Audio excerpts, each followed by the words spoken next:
प्रयास के अंतर्गत आज हमें क्या पढ़ना है, कितना पढ़ना है, किस तरीके से पढ़ना है, इस संबंध में हम अध्ययन करेंगे और बात करेंगे।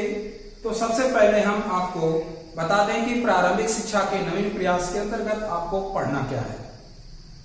तो यह पढ़ने से पहले हम इस बात पे थोड़ी चर्चा करना चाहेंगे कि आखिर प्रारंभिक शिक्षा के नवीन प्रयास हैं क्या। इसके अंतर्गत हम किस प्रकार की शिक्षा की बात कर रहे हैं। प्रारंभिक शिक्षा के नवीन प्रयास, जैसा कि हम देख रहे हैं प्रारंभिक शिक्षा के नवीन प्रयास हमारे सामने ग्रीन बोर्ड पे लिखा गया है, जो कि 4 शब्दों से मिलकर बना है। प्रारंभिक शिक्षा नवीन प्रयास। तो हम यहां देखने का प्रयास करेंगे कि आखिर यह है क्या। प्रारंभिक से हमारा क्या तात्पर्य है। प्रारंभिक से तात्पर्य क्या हमारी पृथ्वी के प्रारंभ से है, पृथ्वी के प्रारंभ से है अथवा शिक्षा के प्रारंभ से है।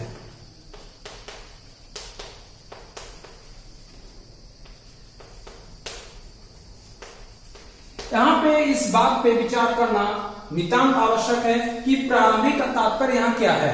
प्रारंभिक शिक्षा के नवीन प्रयास, तो प्रारंभिक का तात्पर्य क्या है, पृथ्वी के प्रारंभ से है या शिक्षा के प्रारंभ से। जो हम बच्चों को शिक्षा प्रारंभ से देते हैं, उनके नर्सरी एलकेजी यूकेजी से प्रारंभ करते हैं या उनके बाल्यावस्था शैशवावस्था से प्रारंभ करते हैं, उस शिक्षा से इसका संबंध है। या पृथ्वी की जब उत्पत्ति हुई या जब इस समाज का उत्पन्न हुआ या जब समाज का प्रादुर्भाव हुआ तब से है।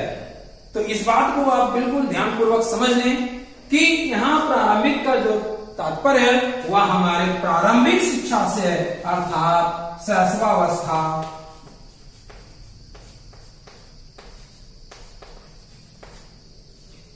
एवं किशोरा बाल्यावस्था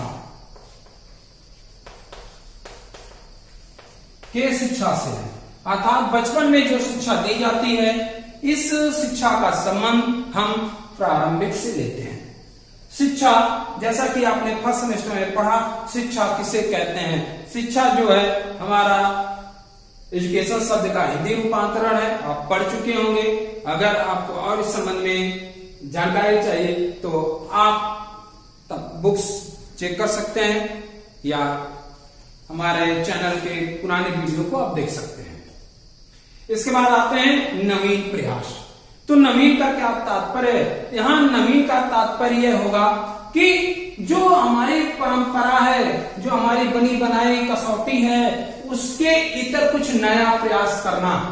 अर्थात जैसा कि गजानन माधव बुद्ध ने भी कहा है कि लीक पर वे चले जिनके पग डगमग। कहने का तात्पर्य यह है कि हम बनी बनाई परिपाटियों पे जब चलते हैं तो कभी कभी हम उसमें धोखा खा जाते हैं या अपने उस प्रॉब्लम, उस सफलता को नहीं प्राप्त कर पाते हैं जिसको कि हमें प्राप्त करना होता है। तो यहाँ पे नवीन का तात्पर्य होगा कि जो चीजें मौजूद हैं, जो चीजें वर्तमान में कार्यरत हैं, उसमें कुछ नया प्रयास करना, अर्थात उसको नवीन तरीके से लागू करना, नए टेक्निक के साथ, नए स्ट्रेटजी के साथ। जैसा कि आपने टेक्निक, स्ट्रेटजी और थियरी को फर्स्ट सेमेस्टर में आपने पढ़ा होगा।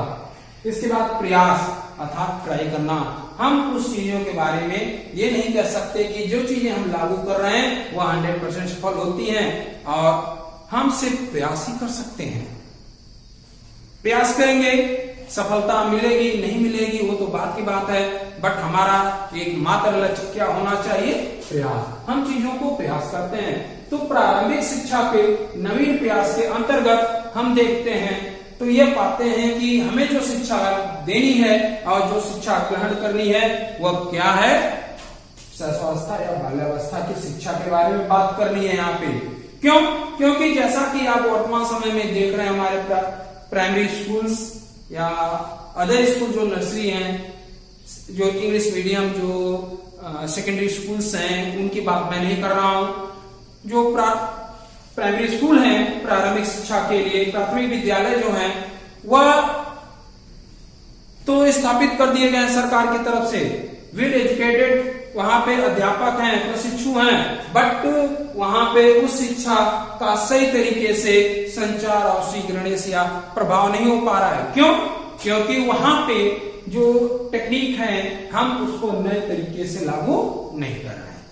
आप लोग कभी कभी किसी सरकारी संस्थान में जाते होंगे, जैसे बैंक हो गया कोई अदर, तो वहां पे कुछ बुजुर्ग कर्मचारी आपको मिलते होंगे जो कि नए टेक्नोलॉजी से अपरिचित होते होंगे।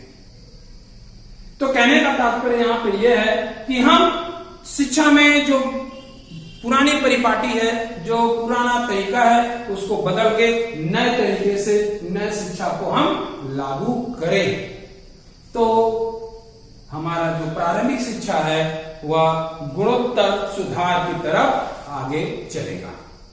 तो अब आते हैं इसमें पढ़ना क्या है। तो जहां तक आपके डीएलएड सेकंड सेमेस्टर के सिलेबस का प्रश्न है, तो इसमें पुरानी समितियों के बारे में पढ़नी है। कुछ समितियां ऐसी हैं जो कि स्वतंत्रता से पहले की हैं, कुछ समितियां ऐसी हैं जो कि स्वतंत्रता के बाद की हैं। तो हम यहाँ पे सबसे पहले स्वतंत्रता से पहले की कुछ समितियों का अध्ययन करेंगे, उसके बाद हम स्वतंत्रता के बाद के कुछ समितियों के बारे में हम अध्ययन करेंगे। ओके, तो पहले हम ये जान लेते हैं कि किन किन समितियों का यहां पे अध्ययन करना है। तो इसमें सबसे पहले हमें आपके जो संविधान है उसमें किस प्रकार के प्रावधानों का उल्लेख किया गया है उसके बारे में आपको अध्ययन करना है। तो यहां पे हम देखते हैं कि संविधान का अनुच्छेद 21A यह एक बहुत बड़ा अनुच्छेद है जो कि प्रारंभिक शिक्षा के संबंध में भी आप इसको मान सकते हैं, जबकि यह अनिवार्य शिक्षा के लिए लागू किया गया है। अनिवार्य शिक्षा, इसमें कहा गया है कि राज्य का यह कर्तव्य होगा कि राज्य 6 से 14 वर्ष तक के सभी बच्चों के लिए अनिवार्य शिक्षा की व्यवस्था करेगी। यहां पे करेगी का जो है प्रश्न, वहां पे लोग प्रश्न उठाते हैं कि जब ये अनिवार्य हो गया तो फिर सभी लोगों को क्यों नहीं प्राप्त हो पाती है संसाधन। सरकार कहती है कि हमारे पास उतने संसाधन नहीं है। सही बात है, भारत एक विकासशील देश है, यहां सभी के लिए सभी प्रकार की संसाधनों की व्यवस्था करना बहुत ही दुष्कर कार्य है। असंभव नहीं है, लेकिन दुष्कर कार्य है। संविधान के जो प्रावधान है इसमें आपको जो 21A है, इसके बाद आपके जो संविधान के प्रावधान है 45 है, इसके बाद आपको संविधान के प्रावधानों में 29(2) है। ये जो प्रावधान है ये आपको प्रारंभिक शिक्षा के नवीन प्रयास के अंतर्गत।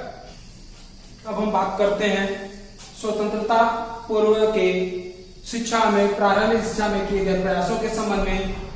तो सबसे पहले हम देखेंगे यहाँ पे 1973 का आज्ञा पत्र है, लॉर्ड विलियम बेंटिक का विवरण पत्र है, विलियम एडम की योजना है, इसके बाद लॉर्ड मैकाले का शिक्षा योजना है, वुड घोषणा पत्र है, हंटर आयोग कमीशन है, कर्जन आयोग का है, और उसके बाद चार्ल्स ग्रांट का विवरण पत्र और आयोग है।